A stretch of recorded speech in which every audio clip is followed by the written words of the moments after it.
3 year practice, जिसका decision supreme court के द्वारा 20 मई 2025 को दिया गया था, लगातार उस समय से अब तक विवादों में बना हुआ है। विवादों में क्यों ना हो भाई, क्योंकि यह आपका जो लॉ ग्रेजुएट स्टूडेंट्स होते हैं उनके फ्यूचर का सवाल है। इसको लेकर के काफ़ी रिव्यू पिटीशन सुप्रीम कोर्ट के अंदर डली हुई है, जिसमें आपकी हियरिंग भी हुई ओपन कोर्ट में, और बाकी अब डेट भी आपकी यहाँ पर डिक्लेयर है। लेकिन और बाकी जो भी जैसे कि आपने बिहार देखा, बिहार जुडिशरी का नोटिफिकेशन इशू हो चुका है, तो उसकी डेट भी जो है 30 अप्रैल तक यहाँ पर एक्सटेंड कर दी गई है।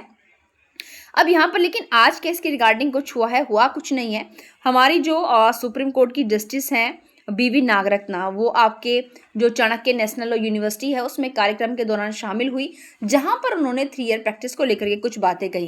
क्योंकि अभी हाल फिलहाल जो रिव्यू पिटीशन में ओपन कोर्ट में जो हियरिंग हुई थी इसको लेकर के, वहां पर सुप्रीम कोर्ट ने मेनली इसमें जो है वीमेंस को टारगेट बनाया था कि कहीं ना कहीं जो महिलाएं हैं उनके लिए 3 साल की प्रैक्टिस उनको जुडिशरी से बाहर कर देने का एक माध्यम, मतलब उनके लिए बहुत ज़्यादा कठिन है, स्ट्रगलफुल है 3 साल की प्रैक्टिस कंप्लीट करना, उसके बाद फिर अटेम्प्ट करना, वो सारी चीज़ें अलग है। लेकिन यहाँ पर इन्होंने इसकी रिगार्डिंग क्या कहा, देखिए इन्होंने बिल्कुल कहा 3 प्रैक्टिस बिल्कुल ठीक है, 3 साल प्रैक्टिस का नियम महिलाओं पर असर नहीं डालेगा।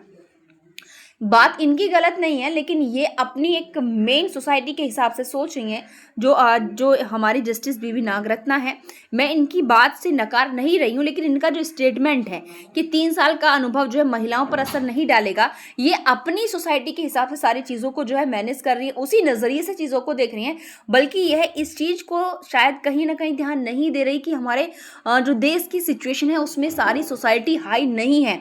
एक हमारी सोसाइटी का ऐसा भी हिस्सा है जहाँ महिलाओं के लिए मेनली जो एजुकेशन है वही कंप्लीट करना बहुत दूभर हो जाता है, उसके बाद प्रैक्टिस फिर प्रिपरेशन वो तो अलग का हिस्सा है। ठीक है, वही बात है। लेकिन आप जिस हिस्से से बिल्कुल अनभिज्ञ हो, आप उसकी परिस्थितियों को, उसकी कठिनाइयों को, उसकी समस्याओं को नहीं समझ सकते हैं। ठीक है, आगे देखते हैं सारी चीजें इनकी वन बाय वन इन्होंने क्या चीजें कही हैं, थोड़ी बहुत नहीं, काफी बातें इनके द्वारा कही गई हैं। सुप्रीम कोर्ट की जस्टिस बीवी नागरत्ना ने शनिवार को इस विचार से असहमति जताई कि न्यायिक सेवा में प्रवेश के लिए कम से कम 3 साल की प्रैक्टिस की शर्त महिला उम्मीदवारों को हतोत्साहित करेगी। उन्होंने इस बात पर जोर दिया कि काबिल जज बनने के लिए बार वकीलों के पेशे में अनुभव होना बहुत जरूरी है। ये बात इनकी ठीक है कि भाई कि एक अगर आप एक काबिल जज बनना चाहते हैं तो अनुभव होना बहुत ज्यादा जरूरी है, वो चीजें अलग हैं। उन्होंने इस बात पर भी जोर दिया कि मुकदमे की कार्यवाही का व्यवहारिक अनुभव भविष्य के जजों को वह परिपक्वता और कौशल प्रदान करता है जो न्याय को प्रभावी ढंग से लागू करने के लिए आवश्यक करे। बातें इनकी गलत नहीं है, इनकी बात अपनी जगह ठीक है। भाई मेन बात यह है, आप एक्सपीरियंस काउंट करो, मना नहीं कर रहे हैं। पहले मैं आपको इनकी बातें बता दूं, फिर उसके बाद हम अपने विचार प्रस्तुत करते हैं। आप लोग भी अपने विचार कमेंट बॉक्स के माध्यम से रख सकते हैं। ये जैसे मैंने शुरुआत में कहा, पटना के चाणक्य नेशनल यूनिवर्सिटी में एक लेक्चर देने के बाद वह दर्शकों के सवालों के जवाब दे रही थी, जहां के vice chancellor professor Fizaan Mustafa ने राय व्यक्त की कि क्या न्यायिक सेवा में प्रवेश के लिए 3 साल का जो अनुभव है वो अनिवार्य बनाने वाला सुप्रीम कोर्ट का फैसला महिलाओं को न्यायिक सेवा में शामिल होने से हतोत्साहित करेगा। इस पर असहमति जताई जस्टिस नागरत्ना ने और कहा कि इस आशंका से वो सहमत नहीं है उस ओपिनियन से। उन्होंने आगे क्या कहा, देखिए, सर मैं आपसे सहमत नहीं हूँ, अगले साल मेरे बार में 40 साल कंप्लीट हो जाएंगे, मुझे अभी भी बहुत कुछ सीखना है। बिल्कुल, देखिए लाइफ हमें हर पल कुछ ना कुछ सिखाती, कभी भी हम अपने आप में कंप्लीट नहीं होते। आप भी इस चीज़ को जानते हैं कि एजुकेटेड पर्सन इस चीज़ को समझ सकता है कि हम अपने आप में कभी भी कंप्लीट नहीं है। हमें हर पल, हर क्षण, हर नई चीज़ सीखने के लिए मिलती है जो हमको नहीं आती। ठीक है, और वो चीज़ें अलग हैं कि मुझे भी बहुत कुछ सीखना है। अगर स्टूडेंट्स, ये स्टेटमेंट भी इनका बहुत अच्छा रहा कि अगर स्टूडेंट क्लासरूम की बेंच से सीधे कोर्टरूम की बेंच पर आ जाते हैं तो अनुभव से वंचित रह जाते हैं। बिल्कुल, आपकी बात से हम सहमत हैं कि अगर स्टूडेंट क्लासरूम की बेंच से सीधे कोर्टरूम की बेंच पर आ जाए तो वो अनुभव से वंचित रह जाएंगे। यहाँ भी आपका स्टेटमेंट ठीक है। फिर उन्होंने वही बात कही कि कृपया यह न सोचे कि 3 साल गंवाना जीवन की बर्बादी है। बिल्कुल, इनके सारे स्टेटमेंट्स आप ध्यान से पढ़ना, हम भी पढ़ेंगे, बाद में इनका कंक्लूजन हम निकालेंगे। सारी चीज़ें इन्होंने सही कही, इनके पॉइंट ऑफ व्यू से सारी चीज़ें बिल्कुल ज़रूरी हैं, क्योंकि जुडिशरी एक ऐसा सिस्टम है। आप लोग देखते हैं कि हमारे देश के अंदर दो ऐसी चीज़ें हैं जिसके हाथ में लोगों का जीवन होता है। कैसे? फर्स्ट ऑफ ऑल डॉक्टर्स होते हैं और दूसरा जजेस होते हैं। क्यों होते हैं? डॉक्टर्स अगर गलत दवाई दे देंगे तो वो व्यक्ति अपनी ज़िंदगी से क्या, और अगर जजेस गलत डिसीजन दे देंगे तो उस व्यक्ति की लाइफ स्पॉइल है। तो इन दोनों का तजुर्बा, एक्सपीरियंस बहुत ज़बरदस्त होना चाहिए, समझ रहे हो आप, क्योंकि किसी व्यक्ति को जीवन देना इन पर निर्भर करता है। दूसरी बात उन्होंने कही कि मैं 40 साल के बाद भी सीख रही हूँ, वही बात है जो उन्होंने शुरुआत में कही। और अगर कोई स्टूडेंट किसी जज के सामने खड़े होकर दलील नहीं दे पाता और किसी राहत की गुहार नहीं लगा पाता, तो आप एक जज के तौर पर उसे राहत कैसे देंगे? मतलब इनके कहने का मतलब है, अगर आपको एज एन एडवोकेट के रूप में खड़ा कर दिया जाए तो आप अपने क्लाइंट की तरफ से उसको रिलीफ नहीं दिला सकते, ऐसी आपकी स्थिति है। तो अगर आपको जज बना दिया जाए तो उस स्थिति में आप उसको क्या रिलीफ दे सकते हो? जब एक एडवोकेट के रूप में आप उसके समक्ष आपने आर्ग्यूमेंट जज के समक्ष नहीं रख पाए हो, तो आप उसकी सर्कमस्टेंसेस को जज के तौर पर कैसे समझ पाओगे? यह न सोचें कि जीवन के 3 साल बर्बाद हो गए, आपका बहुत ही नकारात्मक रवैया है। इनकी बातों से मैं यहाँ सबसे सहमत हूँ, ऐसा नहीं कि इनका कोई भी स्टेटमेंट गलत है। हर स्टेटमेंट जुडिशरी के पॉइंट ऑफ व्यू से, जुडिशरी के एक्सपीरियंस के हिसाब से बिल्कुल सही है। उन्होंने आगे यह भी कहा कि हो सकता है कि 3 साल की प्रैक्टिस भी ज़रूरी ना हो। स्टेटमेंट ये जो है इनका है, ये मुझे आप लोगों के सामने लेकर आना था। उन्होंने एक बात कही कि उन्होंने यह भी कहा कि हो सकता है कि 3 साल की प्रैक्टिस भी पर्याप्त ना हो। उन्होंने इस बात पर जोर दिया कि शर्त का उद्देश्य अनुभवी जजों के माध्यम से न्याय वितरण प्रणाली को मजबूत बनाना है। आगे भी देखते हैं, आगे क्या कहा भाई इन्होंने। मेरे हिसाब से 3 साल का समय काफ़ी नहीं है भाई, मतलब इनके हिसाब से प्रैक्टिस, ये अनुभव और ज़्यादा होना चाहिए। 3 साल सफिशिएंट नहीं है। हालांकि सुप्रीम कोर्ट ने 3 साल का समय तय कर दिया। अगर कोई भी आपसी गैर मौजूदगी की वजह से, मतलब कोई भी केस जो है वो आपकी गैर मौजूदगी की वजह से खारिज हो जाता है, तो आप क्या करेंगे? आप एक वकील के तौर पर खुद जाकर अपना पर्सनल एफिडेविट देंगे? इन्होंने यहाँ पर एक बात कही, वही बात स्टार्टिंग में जो कहा इन्होंने कि मेरे हिसाब से 3 साल का अनुभव सफिशिएंट नहीं है। हालांकि सुप्रीम कोर्ट ने 3 साल ही तय किया है। अब यहाँ पर उन्होंने एक बात रखी, मानो अगर कोई केस आपकी गैर मौजूदगी की वजह से खारिज हो गया, मतलब आप उसमें हियरिंग थी, खुद एडवोकेट हो आप, और आप वहाँ पर नहीं गए, वो खारिज हो गया आपकी वजह से, क्लाइंट की वजह से नहीं, आपकी वजह से खारिज हुआ, तो अब आप क्या करेंगे भैया? एज एन एडवोकेट के रूप में आप सोचें। तो यहाँ आप एक वकील के तौर पर खुद जाकर अपना पर्सनल एफिडेविट देंगे और फिर से केस को शुरू करने की गुजारिश करेंगे, क्योंकि आपकी गैर मौजूदगी की वजह से केस लड़ने वाले को नुकसान उठाना पड़ा। अगर आपने एक वकील के तौर पर ऐसा नहीं किया तो आप एक जज के तौर पर किसी को राहत नहीं दे पाएंगे। यानी कि यहाँ पर एक कंपैरिजन करें एक अच्छे जज और एक अच्छे एडवोकेट के रूप में, कि अगर आप वकीलों के पैसे में नहीं रह रहे तो आप कोर्ट में वकीलों का सामना कैसे करेंगे? आप कामयाब नहीं हो पाएंगे, आप बेंच पर बैठकर रोने लगेंगे, जिससे आपकी पर्सनैलिटी पर बहुत बुरा असर पड़ेगा। जब तक आप पानी में उतरेंगे नहीं तब तक आप तैरना नहीं सीखेंगे। बिल्कुल बहुत ज़बरदस्त एक से एक स्टेटमेंट इनका है, सराहनीय योग्य इनका स्टेटमेंट है, जुडिशरी की वास्तविक स्थिति को यहाँ पर दर्शाने वाला है। आगे और भी आते, फिर आप सोचेंगे कि अभी तो आपने कहा कि ये हमारे देश की वास्तविक स्थिति से अवगत नहीं है, तो फिर इस तरीके की बातें क्यों? बाद में अपना कंक्लूजन आपको देंगे, पहले इनके सारे स्टेटमेंट्स हम यहाँ पर पढ़ लेते हैं। उन्होंने लॉ स्टूडेंट्स के बीच फैली सोच की आलोचना की कि 3 साल प्रैक्टिस करना समय की बर्बादी है। मतलब जैसे बातें उठ रही कि भी 3 साल समय की बर्बादी है। मानो अगर आप 5 साल की करते हो तो 5 साल प्लस 3 साल, फिर वैकेंसी नहीं आई तो आगे 2 साल 3 साल। यही तो हम आपको कंक्लूजन लास्ट में देंगे आके, कि आप दोनों तरफ की सोचें, एक तरफ की ना सोचें, दोनों तरफ की सोचें। इनका स्टेटमेंट एक भी गलत नहीं है, हर स्टेटमेंट इनका सही, लेकिन हम भी अपना तो तजुर्बा रखेंगे ना, अपनी बातें भी रखेंगे बेस चीज़ के लिए। इनका कहने का मतलब है कि बच्चे क्या सोचे कि 3 साल की प्रैक्टिस क्या है? समय बर्बादी है। उन्होंने इस बात पर जोर दिया कि समय प्रैक्टिकल स्किल सीखने के लिए बहुत ज़रूरी है, जो आखिरकार उनके जुडिशियल कैरियर में काम आती है। आगे और भी चीज़ें हैं, सारी बातें कहेंगे, क्या क्या बातें इन्होंने कही हैं यहाँ पर, ठीक है। आगे उन्होंने सुझाव दिया कि जब तक आपको एक वकील की तरकीबें और रणनीतियाँ पता नहीं होंगी तब तक आप एक कामयाब जज नहीं बन पाएंगे। कहने का मतलब कि जब तक आप एडवोकेट नहीं बनेंगे, एडवोकेट की तरह सोचेंगे नहीं, तो फिर आप उस जज की कुर्सी पर बैठकर उस एडवोकेट की बातों को कैसे समझ पाएंगे? अगर आप एक कामयाब जज बनना चाहते हैं तो 3 साल से ज़्यादा प्रैक्टिस करें, उसके बाद ही परीक्षा दें। मेरी सलाह, बिल्कुल आपकी सलाह बिल्कुल ठीक है, आपकी सलाह में कोई शक वाली बात नहीं है, और ये इनकी सलाह है। उन्होंने आगे कहा कि सिर्फ किताबों में लिखी जानकारी के आधार पर परीक्षा देना फ़ायदेमंद नहीं होता, और उन्होंने आगे ये भी कहा कि क्या लिखित उम्मीद यह भी है कि हाईकोर्ट के जज की उम्र कम से कम 45 साल होनी चाहिए। उन्होंने इस बात पर जोर दिया कि मुश्किल और संवेदनशील मामलों को संभालने के लिए समझदारी और परिपक्वता बहुत जरूरी। ये स्टेटमेंट समझना चाहिए, समझदारी और मेजोरिटी होनी चाहिए, बिल्कुल होनी चाहिए भाई मेजोरिटी, इस बात में शक वाली बात नहीं है।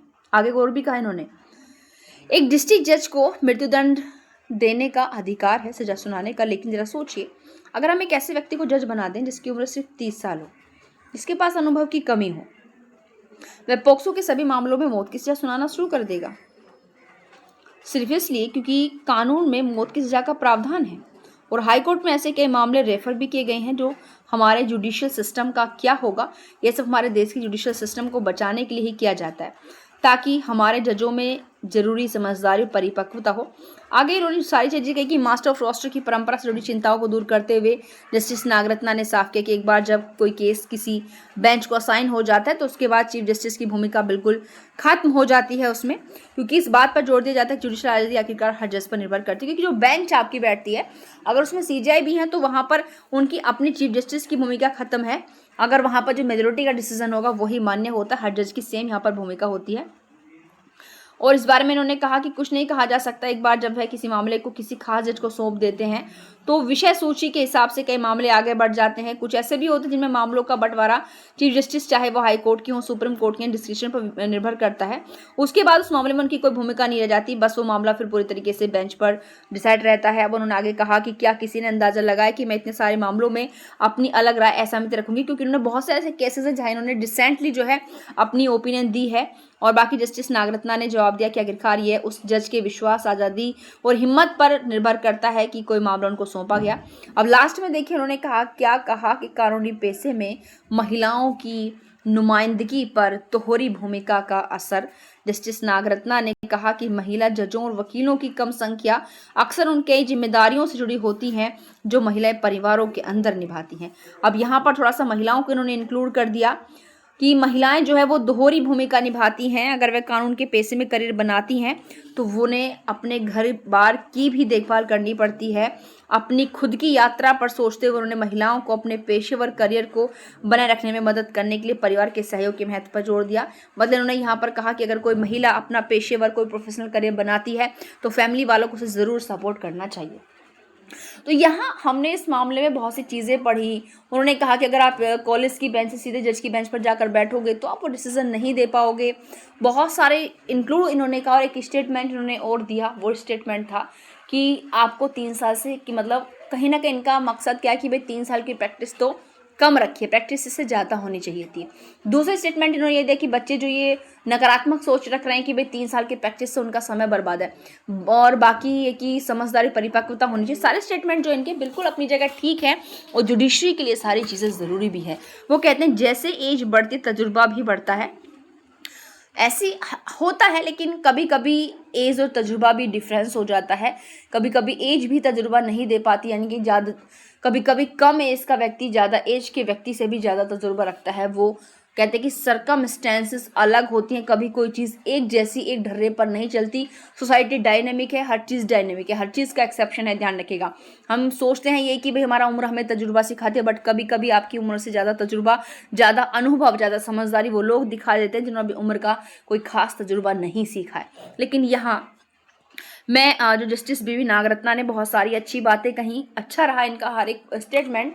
जुडिशरी जैसे मैंने भी शुरुआत में कहा वो सारी चीज़ें ठीक हैं, लेकिन यहाँ एक बात है कि बिल्कुल भी कोई भी लॉ स्टूडेंट ये नहीं कहेगा कि हमारा 3 साल का समय बर्बाद हो गया। कोई भी लॉ स्टूडेंट्स नहीं कहेगा, चाहे महिला हो चाहे पुरुष हो, कि हमारा 3 साल का समय बर्बाद हो गया। लेकिन क्यों नहीं कहेंगे भाई? आपने उनके सामने परिस्थितियां ऐसी लाकर खड़ी कर दी कि मजबूरीवश उन्हें कहना पड़ेगा कि 3 साल का समय उनका बर्बाद कर दिया। क्यों कहना पड़ेगा? सुनिए, मानो अगर आप 3 साल, बच्चा अगर 5 साल के LLB करता है तो आपका BLLB अगर करता है तो 5 साल LLB में उसके हो गए, 3 साल अनुभव में उसको हो गए, 8 साल हो गए। लेकिन यहाँ मुझे आप गारंटी ये बता दीजिए कि यहाँ कौन सी ये गारंटी है कि जब उसका 3 साल का अनुभव पूरा हो तुरंत वैकेंसी एग्जाम देने के लिए उसके इंतजार में खड़ी हो सकता है जब उसका 2.5 साल का एक्सपीरियंस था उस समय वैकेंसी आ चुकी थी, और अब आप यहाँ पर अंदाजा लगा सकते हैं कि मानो उसका 2.5 साल तक एक्सपीरियंस था, वैकेंसी आ गई है और अब वैकेंसी आएंगी 4 साल बाद, 3 साल बाद, तो कितना समय हो गया भाई। क्यों ना सोचे वो कि उसका समय बर्बाद हो रहा है, क्यों ना सोचे वो कि उसका समय बर्बाद हो रहा है, ये बताइए आप। स्टेटमेंट बिल्कुल भी जुडिशरी का बच्चा, लॉ ग्रेजुएट स्टूडेंट बिल्कुल नहीं सोचेगा उसका टाइम बर्बाद हो रहा है, बशर्ते कितनी। अब आप मुझे ये बता दीजिए, 5 साल उसने LLB की, मानो उसकी एज 24-25 हो चुकी है, ध्यान से सुनिएगा। 3 साल उसने अनुभव किया, यानी कि 5 साल की LLB या 6 साल की LLB BLLB, यानी कि ये नॉर्मली मान लीजिए कि 56 में, फिर मैं 25 साल ही मान लेती हूँ भाई। 25 साल के बच्चे ने LLB या BLLB कंप्लीट कर ली, ठीक है। उसके बाद 3 साल तक वो एक्सपीरियंस गेट करेगा, 28 साल का हो गया भाई। अभी जो मैंने पहले स्टेटमेंट दिया था, मानो वैकेंसीज अभी गई थी, फिर 3 साल के लिए तो खत्म, तो कितना हो जाएगा भाई, 31 साल का हो गया वो। कितने साल का, 31 साल का। हो सकता है फर्स्ट अटेम्प्ट में वो ना निकले, तो कितना हो जाएगा, 34 साल का। 35 साल आपने लास्ट कर दिए। जरूरी नहीं कि आप 3 साल वैकेंसी निकालो, पता चला आपको 4 सालों की वैकेंसी आपने नहीं निकाली है। तो ये जो आपके ढर्रा है, ये जो आपकी रणनीति है, इसको खत्म कर दो भाई। लॉ ग्रेजुएट बच्चा बिल्कुल नहीं सोचेगा कि उसका टाइम वेस्ट हुआ है। आप एज लिमिट एक्सटेंड कर दो, आप जुडिशरी के 40 साल कर दो, बिल्कुल नहीं सोचेगा। नहीं कर रहे हो तो आप पर ईयर वैकेंसी निकालो, पर ईयर वैकेंसी निकालो, बच्चा बिल्कुल नहीं सोचेगा। अटेम्प्ट बढ़ा दो आप लोग, अटेम्प्ट बढ़ा दो, अटेम्प्ट बढ़ा दो, एज बढ़ा दो, और साथ ही साथ पर ईयर वैकेंसी निकाल दो।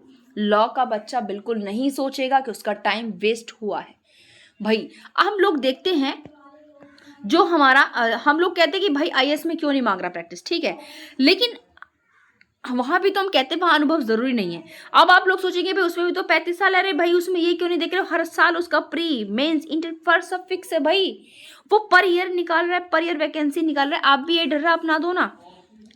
अगर आप ये तीनों चीजें इंक्रीजमेंट कर दो, एज बढ़ा दो, अटेम्प्ट बढ़ा दो और पर ईयर वैकेंसी निकाल दो, तो तुम 4 साल का अनुभव कर दो, लॉ का बच्चा बिल्कुल नहीं करेगा मेरा समय बर्बाद है। वो एक कॉन्टिन्यूटी के साथ 1 साल प्रिपरेशन करेगा, सिलेक्शन लेगा। पता चला अभी बच्चे अपने रिस्पॉन्सिबिलिटीज निभा रहे हैं, पारिवारिक जिम्मेदारियां उनके ऊपर हैं, वैकेंसीज का कुछ अता पता नहीं है, आपने तुरंत वैकेंसी निकाली, 3 महीने के अंदर आपने एग्जाम रख के दे दिया। कैसे निकालेगा भाई फर्स्ट अटेम्प्ट में। विथ रेस्पॉन्सिबिलिटीज रखने वाला बच्चा फर्स्ट, सेकंड, थर्ड, फोर्थ तक चला जाएगा, और फोर्थ तक तो उसका नंबर ही नहीं आएगा, थर्ड तक भी रेयर उसका नंबर आएगा, वो तो ओवर एज हो जाएगा।